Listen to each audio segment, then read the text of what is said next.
Let's get some reaction now to that announcement by David Lammy that an inquiry will be held into the accidental release of Hadush Kebatu.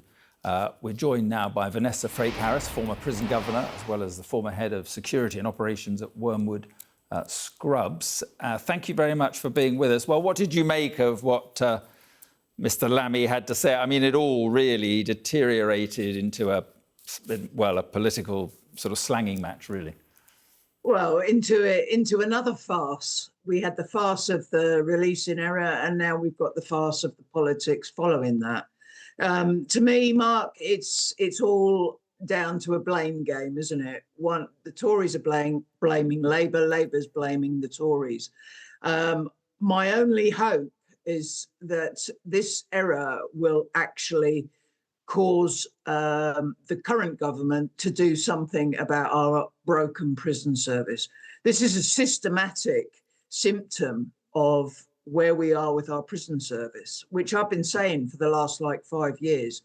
You know, it's all very well saying it's human error and it shouldn't have happened, but the pressures, you know, currently our prison service is running at 99% capacity. And that causes pressures with inexperienced staff, and mistakes are bound to be made. And, you know, first and foremost, my thoughts go to the victims and the families of the victims of this guy who was released in error. Yeah, I mean, I was going to say that you're calling for a much broader inquiry into the state of the prison service then. Mr. Lammy's announced an independent inquiry into the facts of this Chelmsford case. Do you think he should have gone much wider, taken this opportunity to go much wider? Absolutely, without a doubt. You know, one thing is not going to solve our prison crisis.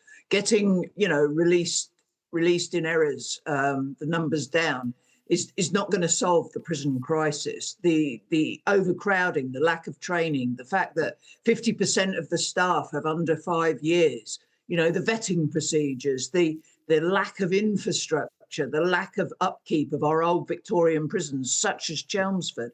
You know, the list is endless, Mark, and he could have gone much further.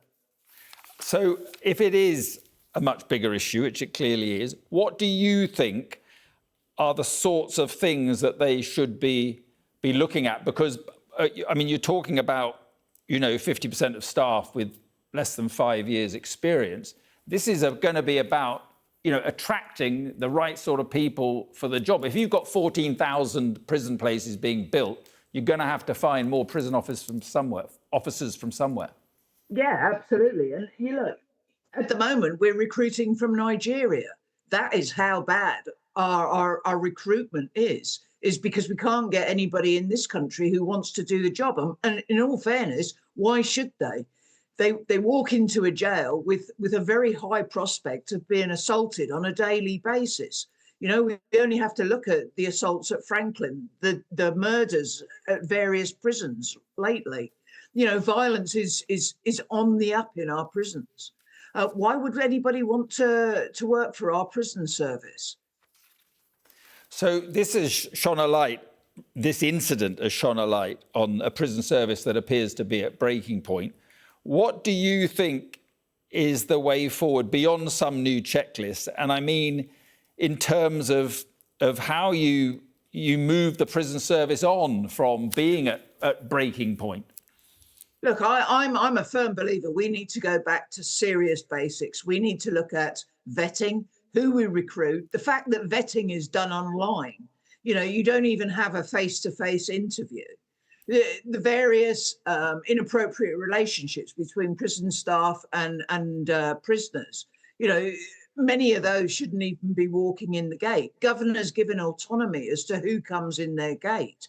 You know, the list is endless, Mark. There is not one quick fix on this.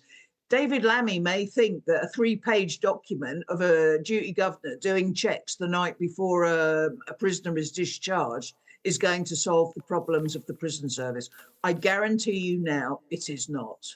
Well, and just finally, I mean, he mentioned there's going to be this new checklists, more protocols, people will be hearing that in disbelief that there wasn't already a pretty substantial checklist before releasing people I can to be tell you deported. now, Mark, as duty governor, on very, very many occasions, the night before, I went down to the custody office, I went through all the following discharges for the next day and signed them off.